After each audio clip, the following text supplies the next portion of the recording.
illegal immigrants. They're not supposed to be here.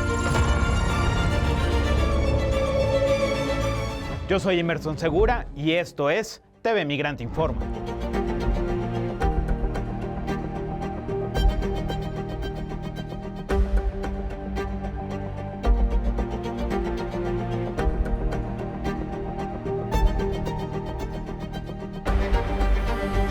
El Super Bowl número 60 ya tiene su estrella para el show de medio tiempo. Y la elección no ha pasado desapercibida. Bad Bunny será el encargado de ponerle ritmo al evento más visto de la televisión en los Estados Unidos. Pero la noticia ya generó polémica. Corey Lewandowski, asesor del Departamento de Seguridad Nacional de los Estados Unidos y ex jefe de campaña de Donald Trump, aseguró que le parece vergonzoso que el artista puertorriqueño Bad Bunny ocupe ese espacio tan codiciado. Un evento que es seguido por más de 130 millones de personas cada año. It's so shameful that they've decided to pick somebody who just seems to hate America so much to represent them at the halftime game. Bad Bunny, que hoy es uno de los músicos más escuchados en el mundo, hace unas semanas ya en una entrevista había señalado que su gira mundial no incluiría a los Estados Unidos. La razón, el temor a que el ICE realice redadas y deportaciones entre sus seguidores migrantes. Para muchos, su presencia en el Super Bowl es una oportunidad histórica, pero para los sectores más conservadores no lo ven igual. Cuestionan que él represente al país en ese escenario. Benito Antonio Martínez Ocasio, Bad Bunny, quien nació en Vega Baja, Puerto Rico, ha cuestionado al presidente Donald Trump en sus letras. Un ejemplo de esto es la canción Nueva York. I made a mistake. I want to apologize to the immigrants in America. I'm in the United States. I know America is the whole continent. I want to say that this country is nothing without the immigrants. This country is nothing without Mexicans, Dominicans, Puerto Ricans, Colombians, Venezuelans, Cubans, Honduras. Lo que queda claro es que con Bad Bunny en el medio tiempo, el Super Bowl no solo será un show musical, también un escenario de disputa política y cultural, y donde no se olvida que Donald Trump en campaña nombró Isla Basura a Puerto Rico. En medio de una política migratoria cada vez más controvertida, ICE acelera los traslados internos de migrantes, obstaculizando así sus defensas legales y complicando la comunicación con sus familiares. Esta práctica se está transformando en el panorama común de las deportaciones masivas y las detenciones en los Estados Unidos, dejando a miles de familias en la incertidumbre.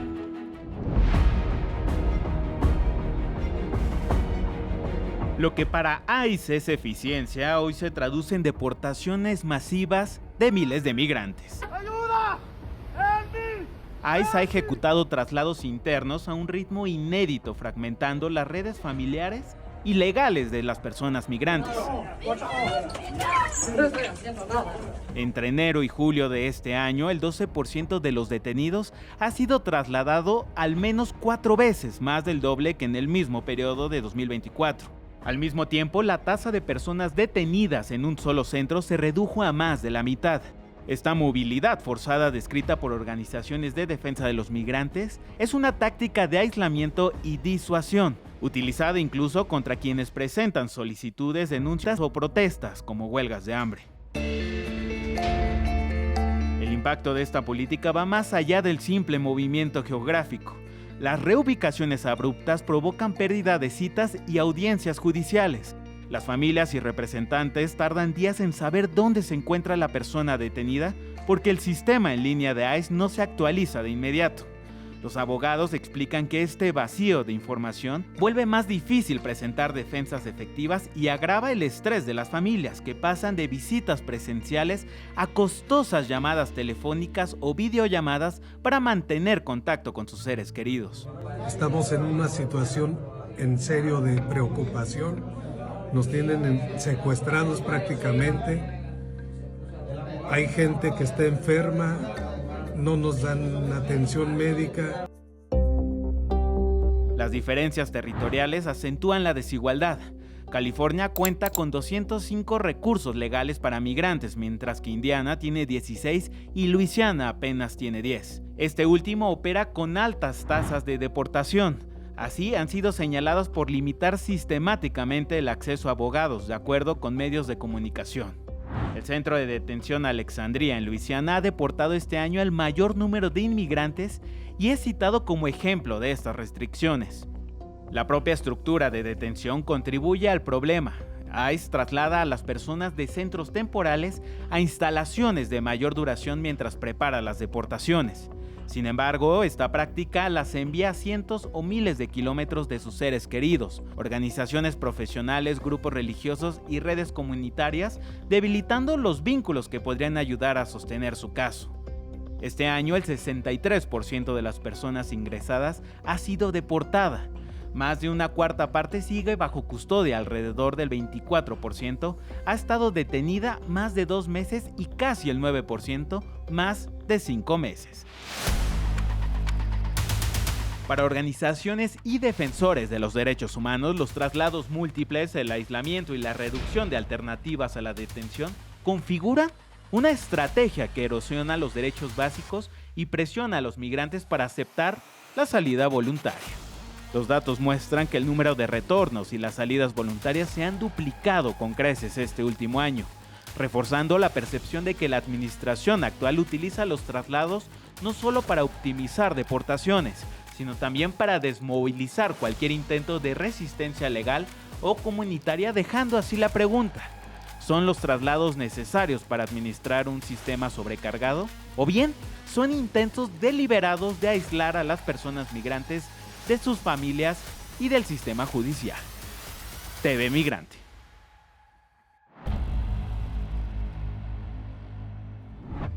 El abuso y la violencia se han convertido en la constante en los centros de detención del ICE. Durante el año fiscal 2025, 20 migrantes han fallecido. Esto en medio de denuncias sobre la precariedad de sus instalaciones de detención y la falta de atención médica hacia la comunidad migrante. Entre quienes perdieron la vida se encuentran 6 mexicanos. Tal es el caso de Miguel Ángel García Hernández, un hombre de 32 años que falleció tras recibir 8 impactos de bala durante un ataque a un centro de detención del ICE en Dallas, Texas.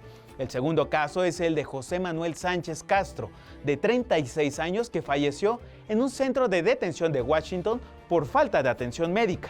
También está el caso de Lorenzo Antonio Batres Vargas, de 32 años, quien murió en el Complejo Correccional Central de Arizona. Jesús Molina Bella, de 45 años, es otro connacional que perdió la vida bajo custodia del ICE en Georgia.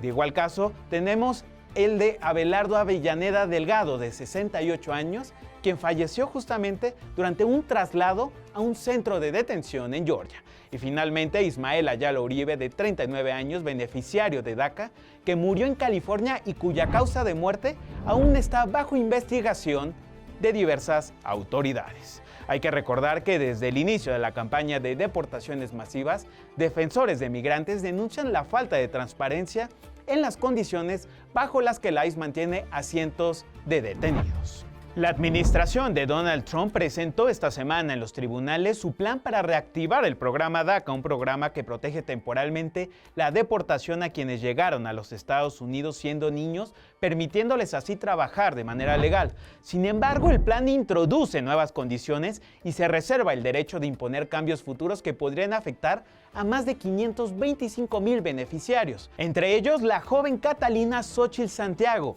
quien estuvo casi 2 meses bajo custodia del ICE y fue liberada este miércoles por una orden de la jueza federal Caitlin Cardone, declarando su detención como inconstitucional y reconoció que su deportación es inejecutable. Aunque el programa está bien diseñado para protegerlos, organizaciones denuncian que al menos 19 beneficiarios de DACA han sido expulsados del país, evidenciando así el alcance de la cruzada antiinmigrante de Trump en contra de los Dreamers.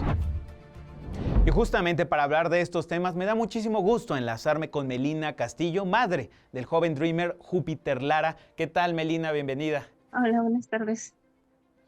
Melina, cuéntanos un poco cómo fue el caso justamente de Júpiter, quien fue detenido el pasado 16 de septiembre por agentes del ICE. Ahora sí que mi esposo y yo estábamos pues cada quien en nuestro trabajo. Como a mediodía no acostumbro yo a revisar mi celular, ¿verdad? Entonces, en ese momento entra una llamada de mi esposo y pues me dice que si mi hijo no me ha marcado, que si no me ha mandado alguna fotografía, pues yo le digo en ese momento que no. Pero en ese momento agarró mi celular y fue cuando me dice, ¿sabes qué? No te asustes, no te alarmes, dice, pero parece ser que lo agarró migración. Entonces, la verdad fue cuando yo me altero, agarró bien mi celular, reviso y alcanzo a ver una fotografía de mi hijo donde tiene una cadena, o sea, esposado por los pies. Lo único que hice fue, pues sí, leer el mensaje, me dice, lo siento, mami. Entonces yo en ese momento le cuelgo a mi esposo, trato de marcarle a él y ya no me contestó. Le vuelvo a regresar la llamada a mi esposo y le pregunto, ¿ya trataste tú de comunicarte? Me dice, sí, pero ya tampoco me contesta. Entonces es cuando él me dice, ¿sabes qué? Lo agarró la policía o migración. Hasta ahí supimos. Como a las 2 horas aproximadamente recibo una llamada, pero no pude ahora sí que conectarme. Intentó como 2 ocasiones, pero ya decía prisión. Entonces, hasta la tercera ocasión, yo creo que él en su desesperación, pues le permitieron hacer la llamada de otra instalación donde decía el nombre de la ciudad. Entonces yo cojo la llamada y ya fue cuando me pude contactar con él, pero como 2 horas después. Y ya fue cuando me dijo, mamá, ya me agarró migración. Entonces me agarró ICE. Ya empecé, pues sí, me alteré, le empecé a preguntar qué es lo que había pasado, por qué, que si había él cometido algún error. Y me dijo, no, mamá, simplemente fui a hacer un pago precisamente a la estación de policía. Dice, cuando yo salgo de hacer el pago, me dirigí hacia mi carro y precisamente cuando yo iba a abrir la puerta de mi carro, me esposaron por la parte de atrás. Dice, pues ya no pude hacer nada. Le digo, ok. Eso fue todo. ¿Por qué? Porque eran cuestión de minutos solamente la llamada, nada más para informarnos pues que ya lo había detenido ICE. Eso fue todo. Ya de ahí nos vuelve a contactar que lo iban a empezar a trasladar de una ciudad a otra. Él se encontraba en la ciudad de Santa Bárbara. Por lo que supimos, a él lo detienen como eso de las 10 de la mañana. Cuando él me llama ya eran las 12, o cuando nos mandó la foto, ya eran pasado de 12:10 de la tarde. Ya estaba en una ciudad que se llama Camarillo, California. Posteriormente ahí me vuelve a decir que lo van a trasladar ese mismo día a la ciudad de Los Ángeles, al centro de la ciudad de Los Ángeles, en otro centro de detención, y que si de ahí no hay lugar, me lo iban a trasladar a otra instalación que se llamaba Adelanto, California, y si no había cupo ahí, me lo iban a trasladar nuevamente a otra ciudad que se llama Fresno, California. Hasta ahí supimos, ya nada más supimos como eso de las 9 o 10 de la noche nuevamente que ya se encontraba en el centro de la ciudad de Los Ángeles. Mi hijo, su hermano, empezamos a buscar, a tratar de tener información. Él fue el que se mete a la página de migración y es cuando ya aparece mi hijo, su nombre, con un número que les dan de identificación. Y ya fue cuando nos enteramos que se encontraba exactamente en el centro de detención de la ciudad de Los Ángeles. Melina, y cuéntanos, ¿de qué manera has estado en contacto con tu hijo? Sí, fíjate que, bueno, me considero una de las afortunadas, porque mucha gente que está detenida no ha tenido esa oportunidad. Entonces, afortunado mi hijo, afortunado nosotros que tenemos contacto con él. Desde que empezaron estas redadas masivas, o sea, feas, mucha gente perdió contacto total con sus familiares, ni siquiera saben dónde están. Unos parece ser que hasta desaparecidos están, ¿verdad? Sí nos ha costado un poco de trabajo, la verdad, porque es un sistema totalmente diferente, nada que ver con México o como otros países. Aquí el sistema es, tienes tú como familiar que coger ese número de identificación, tratar de hablar al número de migración o no sé, o de ese centro de detención y tratar tú de poner el dinero a ese número con su número de identificación. Si ese dinero llega a él, adelante, él puede realizar la llamada hacia nosotros. Nosotros hacia él no, pero él hacia nosotros sí, siempre y cuando haya dinero. Y frente a este proceso, Melina, ¿qué ha sido lo más difícil para ustedes como familia? Muy difícil. Muy difícil porque a pesar de que él no es nacido aquí, se crió aquí. Sí, entonces, para él también es difícil porque como el abogado ya habló con él y ya le dio sus opciones, pues le ha dado a entender que si quiere apelar su situación o su caso, tiene que estar aproximadamente 6 meses detenido. Entonces, como me dice mi hijo, mamá, yo no creo estar preparado para eso. Es mucho tiempo. Dice, ahora si me llego a autodeportar, dice, pues también tengo que esperar primero la primera cita con un juez. Dice, y dependiendo de lo que él me diga, dice, pues yo tomaré la decisión de tal vez autodeportarme, dice, porque yo no creo aguantar 6 meses aquí, que es la opción también que nos da el abogado, que es una ley que se llama la Ley Rodríguez, que puede apelar su caso, pero después de 6 meses estar ahí adentro, pero no es tampoco garantía. Es un 50 y un 50, entonces le he dicho a mi hijo que la decisión está en él. Yo no lo puedo, o su papá, decir, ¿sabes qué? Autodepórtate y vete. No. Le digo, es tu decisión, hijo. Tú eres el que está viviendo ahí adentro. Yo nada más lo único que te pido es que me seas honesto. Y si me digas si te están golpeando o yo sé que la vida ahí adentro no es fácil porque estás privado de tu libertad. Y pues es lo único que te pido y que tengas paciencia.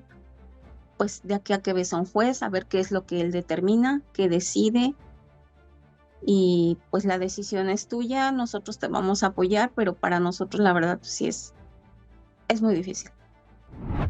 Muchas gracias, Melina, por compartir esta entrevista con nosotros. Sí, muchísimas gracias y que tengan un bonito día. Y seguimos con más información. El gobierno del presidente Donald Trump pidió a la Corte Suprema de los Estados Unidos revisar la legalidad de su orden ejecutiva que niega la ciudadanía por nacimiento a los hijos de migrantes. La medida, firmada el primer día de su segundo mandato, rompe con más de 125 años de entendimiento de la 14ª enmienda y que ya fue bloqueada por varios tribunales inferiores por considerarla inconstitucional. La administración afirma que la ciudadanía por nacimiento opera, supuestamente, como un poderoso incentivo para la migración ilegal y que ha generado una industria de turismo del nacimiento.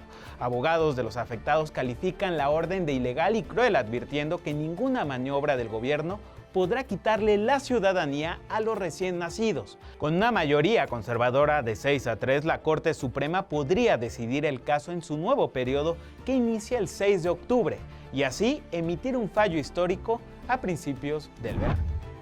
Washington enfrenta un nuevo cierre de gobierno. La confrontación política ha dejado sin trabajo a miles de empleados federales del sector público, paralizando así programas sociales y suspendiendo servicios esenciales que ponen en riesgo, por ejemplo, a miles de familias migrantes. Vamos a ver.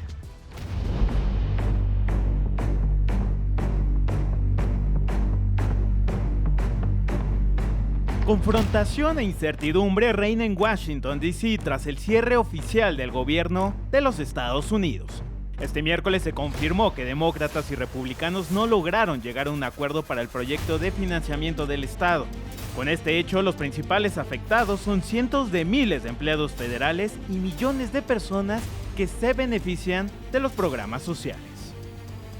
Durante este tiempo, las agencias detienen parcial o totalmente sus operaciones, envían a casa a trabajadores no esenciales sin sueldo y retrasan o suspenden servicios públicos.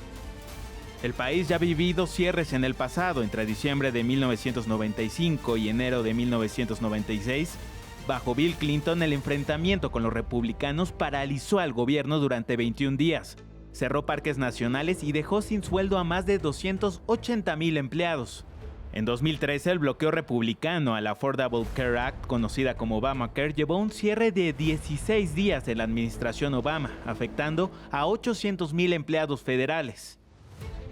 Entre diciembre de 2018 y enero de 2019, Donald Trump encabezó el cierre más largo de la historia, 35 días por la disputa del presupuesto para el muro fronterizo. Con 800,000 empleados afectados, retrasos en aeropuertos, juicios civiles suspendidos y pérdidas económicas estimadas en 11,000 millones de dólares, de los cuales 3,000 millones nunca se recuperaron. El cierre golpeará de manera inmediata a procesos que afectarán a miles de familias migrantes. Por ejemplo, todos los trámites de inmigración del Departamento de Trabajo se detendrán. Certificaciones laborales, solicitudes de condición laboral y determinaciones salariales quedarán suspendidas. El sistema FLAG se desactivará y no habrá personal para atender consultas. Para quienes esperan un permiso para trabajar, este bloqueo significará retrasos críticos en renovaciones, cambios de estatus y nuevas contrataciones, poniendo en riesgo ingresos familiares y estatus migratorios. Aunque el Servicio de Ciudadanía e Inmigración de los Estados Unidos seguirá operando porque se financia con tarifas, programas vitales como E-Verify se suspenderán, impidiendo a los empleadores realizar nuevas verificaciones de empleo y obligando a extender plazos para resolver discrepancias. Para los trabajadores hispanos recién contratados, esto se traduce en incertidumbre y posibles retrasos en su incorporación formal al trabajo. Sin E-Verify funcionando, se acumularán casos pendientes y aumentará el riesgo de errores y sanciones que terminen afectando a los migrantes. La suspensión de fondos también afecta programas de asistencia básica para comunidades marginadas. Estamos hablando de cupones de comida y estampillas de comida, que son ocupados por un amplio sector de la sociedad.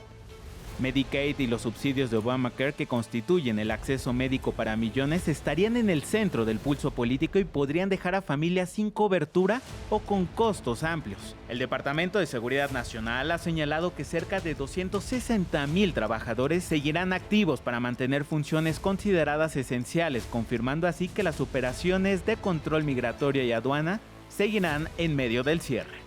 Así, la confrontación presupuestal se traduce en incertidumbre, riesgo y desamparo para los más vulnerables. La administración trumpista sigue apostando por el enrarecimiento del ambiente político. TV Migrante. El presidente Donald Trump instó a convertir en campos de entrenamiento militar a entidades con gobiernos demócratas. Esto al declarar que su país enfrenta una supuesta invasión interna, comandada por grupos de izquierda radical. Vamos a escuchar lo que dijo el mandatario. We have many cities in great shape too, by the way. I want you to know that. But it seems that the ones that are run by the radical left Democrats, what they've done to San Francisco, Chicago, New York, Los Angeles, they're very unsafe places, and we're going to straighten them out one by one. That's a war too. It's a war from within. Controlling the physical territory of our border is essential to national security. We can't let these people in. You know, we had no people enter in the last 4 months. It's really a very important mission. And I told Pete, we should use some of these dangerous cities as training grounds for... En los últimos días, la Guardia Nacional ha patrullado calles y avenidas de ciudades como Chicago y Portland, marcando así una operación sin precedentes en la historia del país. Expertos aseguran que estas medidas extrajudiciales representan una amenaza para las libertades civiles. A finales de septiembre, el presidente Donald Trump ordenó enviar 200 elementos de la Guardia Nacional a la ciudad de Portland, Oregon, para proteger supuestamente a los agentes del Servicio de Inmigración y Control de Aduanas ICE. Sin embargo, el Estado interpuso una demanda calificando el despliegue como ilegal. Mientras tanto, en Chicago, agentes armados y con equipo táctico patrullan el centro de la ciudad, causando sorpresa y temor entre los residentes en la llamada Ciudad de los Vientos, y esto como parte de la operación Midway Blitz, destinada a detener inmigrantes indocumentados. Al respecto, el Departamento de Seguridad Nacional confirmó el arresto de más de 800 migrantes en este operativo. El Papa León XIV ha alzado la voz en contra de la política migratoria de Donald Trump. Esto al salir de su residencia de verano papal en Castel Gandolfo, cerca de Roma, donde señaló las incongruencias del magnate republicano. Vamos a escucharlo. Someone who says that I'm against abortion, but I'm in agreement with the inhuman treatment of immigrants who are in the United States. I don't know if that's pro-life. Y los invitamos este domingo a que no se pierdan la gran final del concurso binacional México Canta por la Paz y contra las Adicciones este 5 de octubre, una iniciativa del Gobierno de México como del Consejo Mexicano de la Música que busca erradicar la apología de la violencia y el delito. Los invitamos a que no se pierdan la transmisión en TV Migrante a partir de las 7 de la noche, donde será transmitido en vivo, en directo, desde el Teatro Esperanza Iris. México Canta. Gran final, domingo, 19 horas. Los invitamos a que este domingo 5 de octubre nos acompañen por nuestra señal de TV Migrante en la transmisión conjunta de los medios públicos unidos por las audiencias a partir de las 10 de la mañana, donde tendremos análisis, sondeos y también el mensaje de la presidenta Claudia Sheinbaum directamente desde el Zócalo capitalino. 5 de octubre, 11 de la mañana, Zócalo de la Ciudad de México.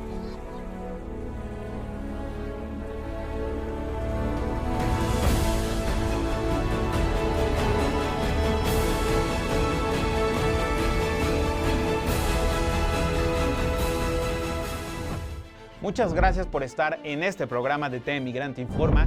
Yo soy Emerson Segura y no se pierdan todo nuestro contenido en nuestras redes sociales en @tvmigrante, en la plataforma digital de los medios públicos MX Plus, en Altavoz Radio, en Canal 14 y desde luego en TV Migrante. Hasta la próxima.